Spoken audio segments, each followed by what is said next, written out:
There is a war happening inside you right now, not between you and the world, not between you and your circumstances, between you and the noise of distraction, the noise of comfort, the noise of 1,000 voices telling you that rest is deserved, that tomorrow is soon enough, that you've already done enough today.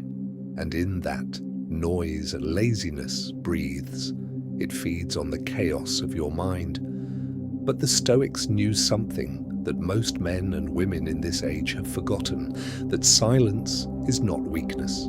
Silence is a weapon, and when wielded with intention, it does not merely quiet the mind, it destroys the paralysis that keeps you from becoming who you were meant to be. Today, we go to war with 7 Stoic truths, with silence as our sword. Point 1. Silence reveals the lie of not ready. Marcus Aurelius wrote, "You have power over your mind, not outside events. Realize this, and you will find strength." The first lie laziness tells you is that you are not ready, that the timing is wrong, that you need more preparation, more knowledge, more certainty before you begin. Sit in silence for 5 minutes with that belief. Do not argue with it. Simply observe it. Watch it. You will begin to see it for what it is, a story. A comfortable fiction your mind invented to protect you from effort. The man who waits for readiness never moves. The Stoic who sits in silence long enough sees the lie and rises anyway. Practical truth. Before your most important task each morning, sit in silence for 3 minutes. No phone, no music, no noise. Ask yourself, what am I avoiding and why? The answer will arrive, and it will be honest. Point 2.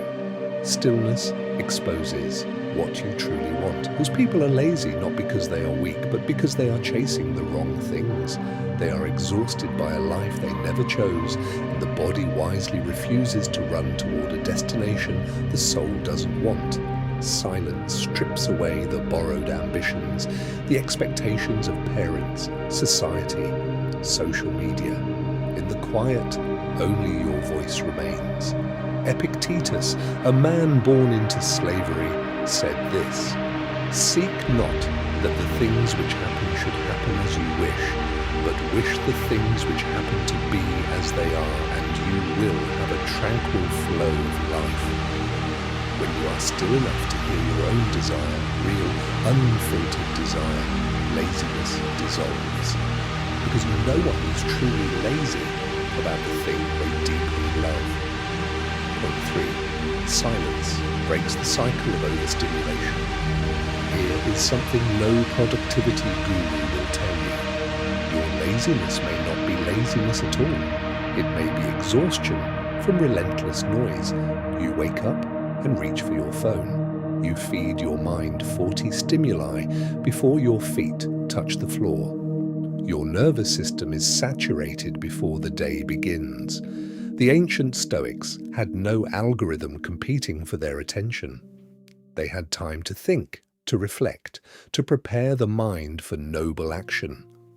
Practice what Marcus called the morning meditation, a period of deliberate silence before the world intrudes. Even 15 minutes. You are not doing nothing. You are restoring the capacity to do everything. The overstimulated mind cannot focus. The silent mind can move mountains. Point 4. Silence teaches you to sit with discomfort. Laziness is, at its core, the avoidance of discomfort, and we live in an era engineered to ensure you never have to feel uncomfortable for a single moment. But the Stoics deliberately chose discomfort. They fasted not because they lacked food, but to prove they did not need it. They wore simple clothing, not from poverty, but from principle.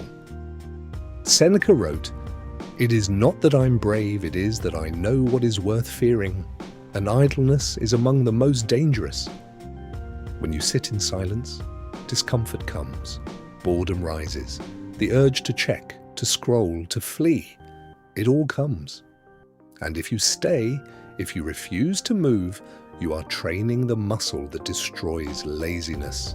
You are building the capacity to tolerate resistance, and that capacity transfers to every hard thing in your life. Point 5. The silent man plans. While others complain, while the noisy man spends his energy explaining why he cannot act, the silent man is already planning his next move. Think of the chess player who speaks least and sees furthest. Think of the warrior who conserves breath before the battle. Silence is strategic. It is not absence. It is preparation in disguise. Ask yourself, how many hours this week did you spend talking about what you want to do versus actually doing it?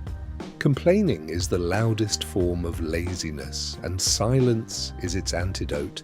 Make silence your council chamber, enter it daily, exit it with a plan. Point 6. Silence connects you to mortality, and that is a gift. Marcus Aurelius, Emperor of Rome, the most powerful man in the world, wrote to himself in his private journal, "You could leave life right now." Let that determine what you do and say and think.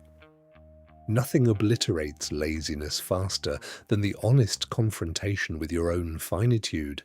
In silence, the clock becomes audible, not as a threat, but as a teacher. The years you have squandered, the mornings you traded for comfort, the version of yourself you kept promising to become. Sit with that silence, let it be uncomfortable, let it ache. That ache is not despair, it is urgency. And urgency, properly directed, is the death of laziness. Point 7. Consistent silence builds an identity of discipline.